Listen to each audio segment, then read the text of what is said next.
शादी की शब दिल सैकड़ों अरमानों का बोझ लिए हुए था और मैं फराज अपने कमरे की तरफ बढ़ा, दरवाजा बंद किया और घूंघट में बैठी अपनी दुल्हन को देखा।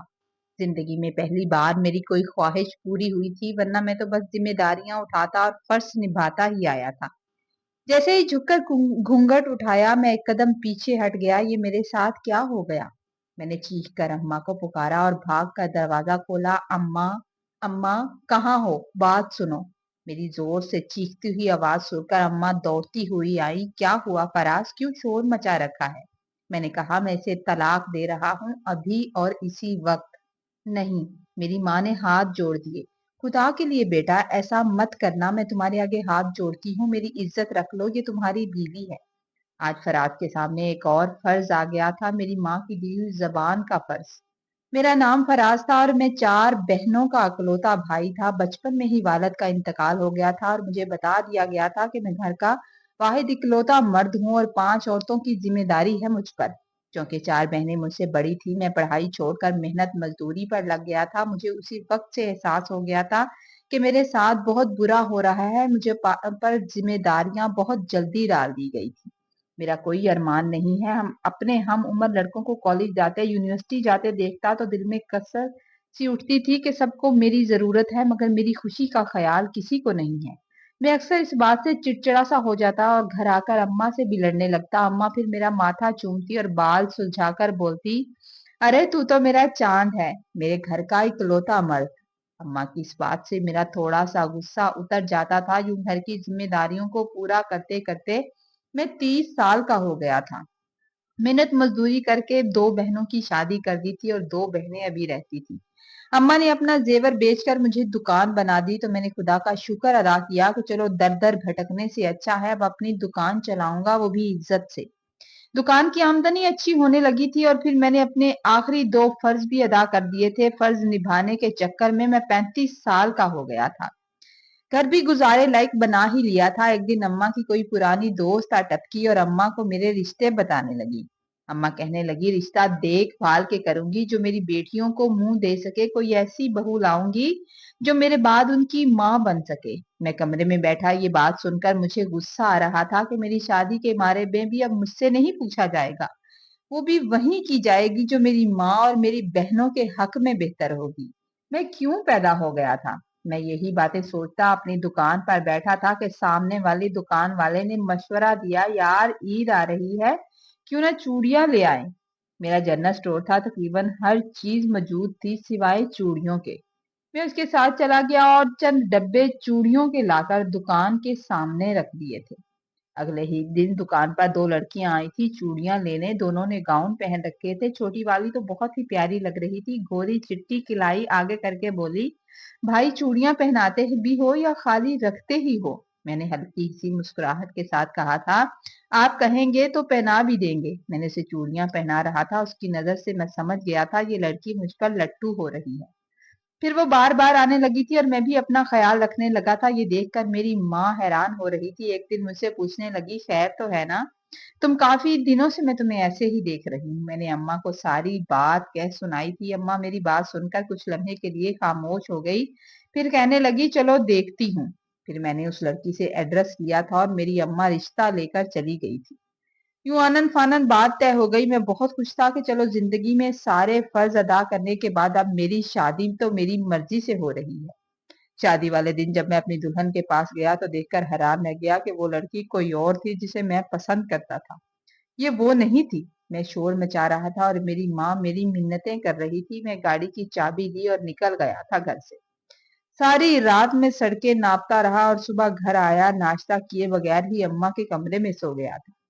कुछ देर बाद अम्मा उठाने आई थी और खाना भी लाई थी। अम्मा ने मिन्नतों के बाद मुझे खाना खिला ही दिया था। फिर मैं कपड़े बदलने के लिए कमरे में गया तो मैंने देखा कि वो लड़की इतनी बुरी नहीं थी जितनी मुझे लग रही थी। बहरहाल उसके लिए ये काफी था कि वो मेरी पसंद की नहीं थी। वलीमे वाले दिन मेरी बीवी के घर से कुछ लोग आए थे। मैं ये देखकर हैरान रह गया कि वो लड़की मेरी साली थी, मेरी बीवी की बहन थी। मेरा मूड बना हुआ था जबकि वो बहुत खुश लग रही थी। कभी इधर से आकर मुझसे बात करती और कभी उधर से आकर मेरे पास बैठ जाती। मैं एक साइड पर हो चला था और जाकर सिगरेट पीने लगा था। वो करीब आई और आकर बोली, फिक्र क्यों करते हो? आना जाना तो लगा ही रहेगा। हम भी आपके ही हैं। मैंने ये अजीब सी नजर से उसकी तरफ देखा तो कहने लगी, फिक्र न करें जी, हम भी आपके ही हैं। तो एक लम्हे के लिए मेरे चेहरे पर मुस्कुराहट आ गई। वो खड़ी होकर मुझसे बातें करती रही। उस दिन फिर मेरा मूड कुछ बेहतर हो गया था। फिर मैं अपनी बीवी से खींचा खींचा सा रहने लगा था। हर वक्त उसे बातें सुनाता, हर वक्त उससे बदतमीजी करता कि किसी तरह ये मुझे छोड़कर चली जाए या मुझसे झगड़ा करके यहाँ से चली जाए। मेरी हर बात वो चुपचाप सुन लेती थी। वो बहुत साबर औरत थी। आगे से कोई जवाब नहीं देती थी, नमाज पढ़ती थी और कुरान पाक की तलावत करती थी। मेरी बहनों के सारे फर्ज अदा करती थी। उनके आने पर बहुत खुश होती थी। इतने खाने बनाती थी, यहाँ तक कि मेरी अम्मा के पाँव भी दबा कर सोती थी। अम्मा उससे बहुत खुश थी, मुझे भी दुआएं देती थी। मैं बहाने बहाने से अपने ससुराल चला जाता और वहां अपनी साली से बैठकर ढेरों बातें करता था, और कभी वो भी बहाना बनाकर मेरे घर आ जाती थी और 2-3 दिन तक रहती थी। इन दिनों मैं बहुत खुश रहता था। ये बात मेरी अम्मा को चुभने लगी थी। अम्मा मुझे बार बार समझाती थी कि खुदा का खौफ करो, तुम बहनोई हो उसके। तुम्हारी बीवी इतनी अच्छी है और तुम किन गलत रास्तों पर चल रहे हो। इस लड़की की यादें मुझे अच्छी नहीं, हरकतें मुझे अच्छी नहीं लगती, मगर मैं अम्मा की कहाँ सुनता था। एक दिन मैंने अपने दोस्त से मशवरा किया तो वो कहने लगा, तुम अपनी बीवी को खाने में कुछ डाल कर दे दो, तुम्हारी बीवी से तुम्हें छुटकारा मिल जाएगा। और हाँ, कह देना कि फूड पॉइजनिंग हो गई थी और तुम्हारे दिल की दुनिया भी आबाद हो जाएगी। इन दिनों मेरी बीवी की तबीयत वैसे भी कुछ ठीक नहीं थी। मुझे लगा कि इस तरह किसी को शक भी नहीं होगा। जिस दिन मैं जहर लेकर आया था, उसी दिन घर आने पर पता चला था कि मैं बाप बनने वाला हूँ। बाप बनने की खुशी भी हुई थी, मगर फिर बीवी अच्छी नहीं लग रही थी। एक लम्हे को दिल किया कि जहर दे ही दूं। बच्चे तो और भी हो जाएंगे, मगर फिर भी हौसला नहीं पड़ा। मैंने सोचा कुछ देर इंतजार कर लेता हूँ, जैसे ही बच्चा हो जाएगा फिर मैं अपनी बीवी को जहर दे दूंगा और झूठे मूठे आंसू बहाकर रोना धोना मचाकर ससुराल की नजरों में और मजलूम बन जाऊंगा। फिर वो बच्चे को पालने के लिए छोटी बेटी का रिश्ता तो दे ही देंगे। अब मैं बहुत सारा पैसा अपनी साली पर लुटाता था। इसकी हर फरमाइश को पूरा करने की कोशिश करता था। एक दिन मेरे दोस्त का बेटा हुआ और वो हमें ट्रीट देने के लिए एक होटल में ले गया था। जैसे कोई बच्चा गलत चीज इस्तेमाल करता है तो माँ उसे डांट देती है, क्योंकि वो चीज उसके लिए बेहतर नहीं होती। इसी तरह अल्लाह ताला भी अपने बंदों से बहुत मोहब्बत करता है। जो चीज उनके लिए बेहतर ना हो वो उन्हें नहीं देता। होटल में मैंने देखा कि मेरी साली किसी लड़के के साथ बैठी थी और कुछ गप्पियों में मसरूफ थी। मैं ये देखकर हैरान रह गया कि जिसके चक्कर में मैं अपनी बीवी को जहर देने वाला था, वो तो किसी और के चक्कर में है।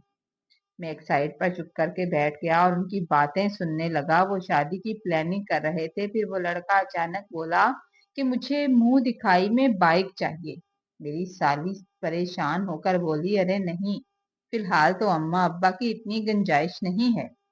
तो वो हंसकर बोला, तुम अपने बुड्ढे बहनोई से क्यों नहीं कहती, उससे कुछ पैसा निकलवाना, उसे ब्लैकमेल करके कुछ पैसे ले लो।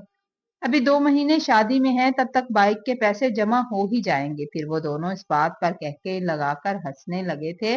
मैं उनकी बात सुनकर हैरान रह गया था।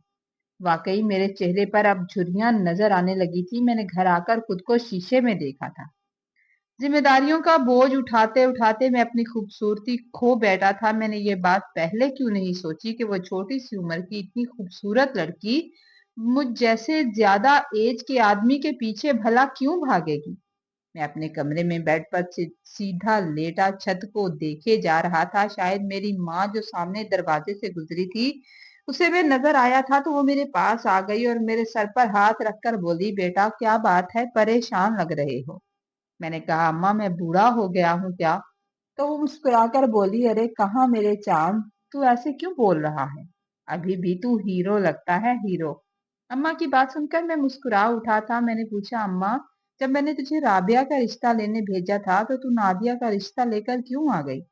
अम्मा कहने लगी, उन दोनों लड़कियों को देखकर मैं समझ गई थी, मैं चाहती तो तेरे लिए राबिया का रिश्ता ले सकती थी, मगर मुझे नादिया सुलझी हुई और अच्छी लगी थी। मैंने उसे पहली नजर में पहचान लिया था। मैंने वो किया जो मेरे बेटे के हक में बेहतर। था। मैंने अपनी माँ की गोद में सर छुपा दिया था। उस दिन मुझे एहसास हुआ कि माँ-बाप औलाद के लिए जो भी सोचते हैं उसमें ज़रूर कोई ना कोई बेहतर होती है और इस बात का अंदाज़ा हमें तब होता है जब हम कोई नादानी कर चुके होते हैं अपने